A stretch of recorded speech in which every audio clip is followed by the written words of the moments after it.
There are a lot of terrible places to be stuck at the start of the zombie apocalypse. A military checkpoint, a hospital, the middle of West Point.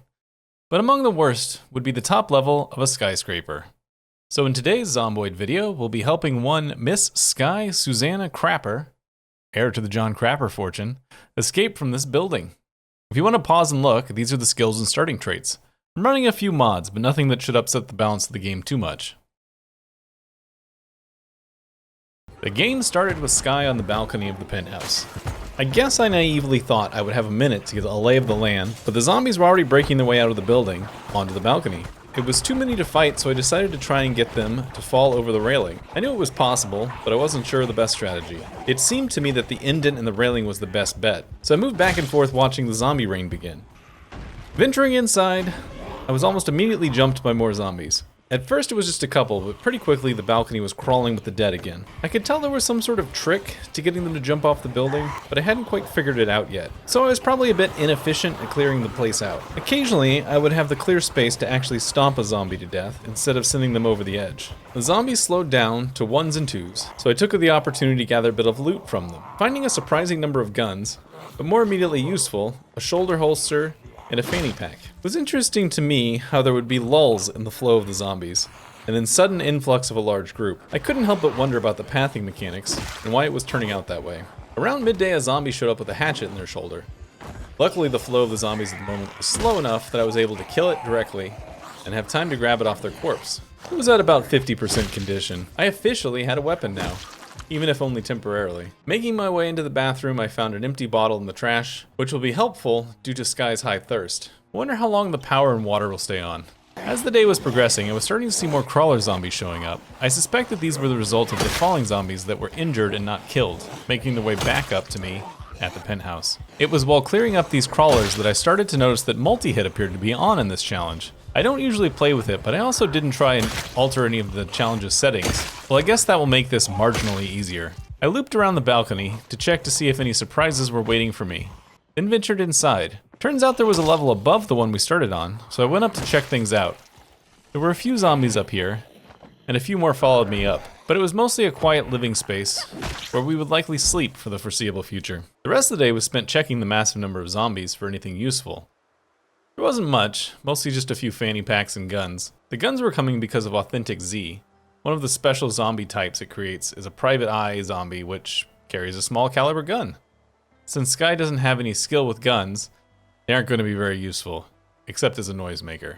I looted the upstairs kitchen for some, but not a ton, of food, and decided to risk going down a floor to see what was happening there. The zombies seemed to be mostly cleared out from this level, likely already come up to see me. It was mostly the same, mostly empty hotel room over and over again. Not wanting to push my luck at this late in the day, I took Sky back up to the penthouse for a good night's sleep.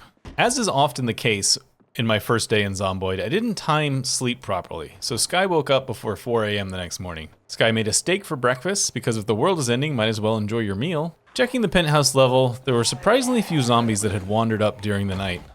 The next level down also seemed to be fairly quiet, until I started making noise by killing the couple of zombies that were here. At that point, the zombies started to make their way up from the stairs. I grouped up what I could and led them back up to the balcony. I attempted to stretch the group out so I could just stomp some of them, but also led them to jump over the balcony. The rest of the morning was pretty much this on repeat. Push down the stairs and collect as many zombies as I could, bring them back up for stomping or yeeting off the balcony. At 1 o'clock in the afternoon, I made a move down to the next floor and encountered a sizable group of zombies. The rest of the afternoon was spent dealing with them. It was about at this point that I started to realize what a slog I had signed up for with this challenge.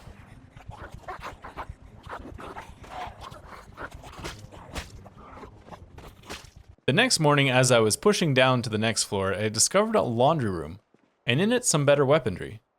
A toolbox on a shelf had a crowbar, a wrench, and an angled flashlight. I had hoped that the flashlight would attach to my shoulder holster like it does to the webbing, but it didn't work out that way. Now that I knew multi-hit was a thing, the crowbar would be a powerful addition to my arsenal.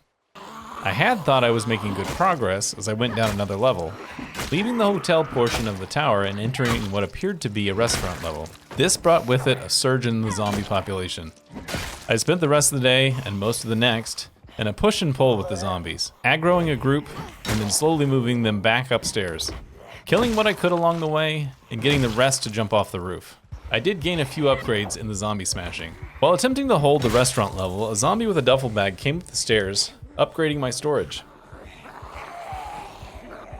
That upgrade was then again upgraded the next day. The zombie population on what had been previously cleared levels had increased due to the upsurging zombies, and I had to fall all the way back to the roof. Out of a group, I spotted a zombie with a hiking backpack, with a tent attached underneath. At this point, Sky was winded, and my intention had been to dump these guys over the railing, but I had to try and isolate the backpack zombie and kill it properly. It took a bit of doing, but I managed to pull it off. On day 6, I finally managed to get a clear bit of time back on the restaurant level, and while looting the bar area, I found 3 short bats. This was a big expansion of my available arsenal. The last few days of constant upsurging zombies had mostly cleared the next couple of office levels, and I was starting to feel like I was making progress again. That feeling was of course short-lived, as I was pushed back up first to the hotel layers, and then all the way back to the roof.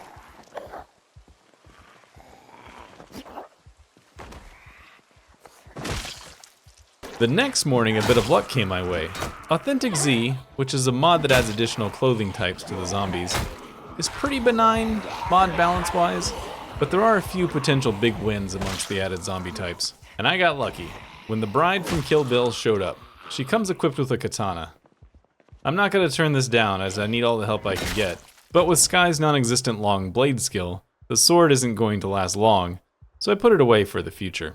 It was also this day that I started making use of the tactic that would define this run, using the windows to step smash the zombies. It can be a bit dangerous if you miss and they get a swipe in, but with a proper rhythm, it's very helpful in clearing large groups of zombies. There was a way to avoid the lunge from the zombies by building a second half wall a block away from the first wall, but I was lazy and didn't feel like setting it up. A milestone was hit the next day when I reached the first balcony level. I'd been getting a little frustrated with my progress, so I broke out the katana to cleave through the group faster.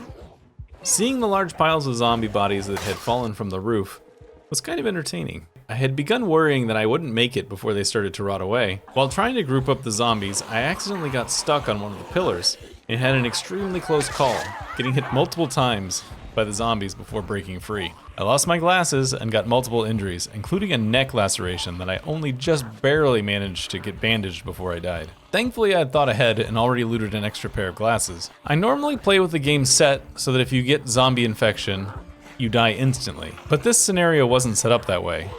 It left me wondering if I had been infected from our injuries. I spent the next day just securing the levels I'd already cleared, not angering the zombies below us, and watching my moodles for signs of zombification.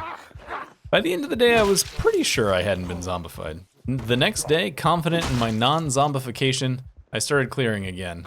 The next couple of days were non-stop grind of pulling zombies up from the next couple of levels, and either stomping them to death, or convincing them to jump off the balcony. Eventually I had to pull out the katana again, as the groups were just too big. It was around this time that I finally figured out that the trick to making sure they jump off the balcony was they needed to be in the arms out lunge state. If they were just moseying along, they didn't jump to their deaths. Because I was beginning to find the climb all the way back to the penthouse every night annoying, I took the sleeping bag I had found and made a little nest on the lowest floor I felt comfortable with. The quality of our sleep would be worse, but I think it was worth the trade. The next couple of days was just a succession of pushing a little bit down, then falling back and dealing with the zombies as they came. When I decided I wanted to make some substantial progress, I broke out the katana for what I knew would be its last run. I ever so slightly poked my head down to another level and discovered it was under construction. That could be useful, as so far I hadn't found any tools that I could use to build or craft with. I made a good dent in the group with the katana before it finally broke, and I had to fall back to the trusty crowbar. The group managed to push me all the way back to the balcony level, which was 4 or 5 floors above where I had started. The next day started the slog again. I wanted to make it to the construction level to loot it, but the zombies had other plans. Day 15 into Sky's escape attempt, the power and water went out. The fact that they both went out on the same day leads me to believe that the scenario is built this way. Thankfully, I'd already looted a flashlight and there were a lot of windows in the building, so the darkness shouldn't be too much of a problem. After more work, I finally made it to the 2 under construction levels and properly cleaned them out. Looting them, I found a new crowbar to replace the one I had that was on its last legs, and also was able to finally find the basic crafting tools: hammer, nails, screws, saw.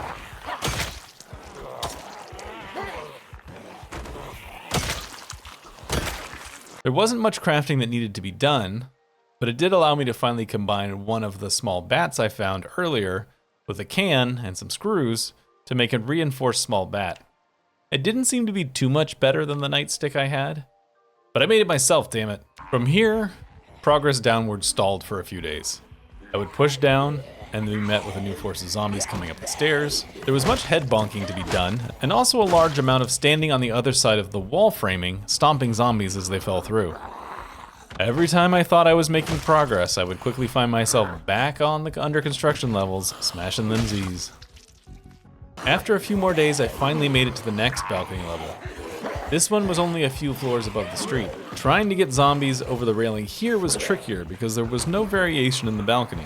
It was a flat line the whole way around. I found that you could push the zombies and that would occasionally cause them to jump over the railing, but it wasn't as reliable as it had been on the upper levels. Getting frustrated with the slog, the next day, while fighting zombies on the lowest balcony level, I decided to just go for it. Part of me had wanted to completely clear the building, but I was also getting pretty burned out on this challenge. I enjoy the combat in Zomboid, but the challenge really showed me how having other things to do in the game, besides smashing zombies, is important.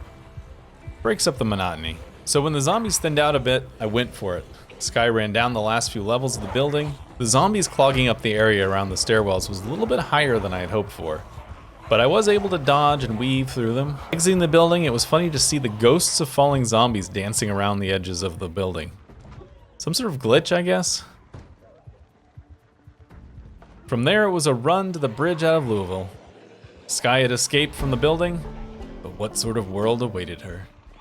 Level 1 axes, level 2 almost 3 long blunt, level 3 short blunt, level 1 long blade, level 3 maintenance, carpentry, 1 carving, 1 cooking, 1 masonry, 1 agriculture, level 5 and a bit fitness, 7 and a bit strength, 1 nimble, 1 running, 1 fishing, and 1 foraging. So, Sky S Scraper, Sky S Crapper, total of 1,560 kills, 80 long blunt, 54 short blunt, 1 firearms, 220 long blunt, 50 axes, and 1,155 bare hands. Thanks so much for joining me in this video. I am, as always, the Crumulent Archer, and I'll see you in the next video.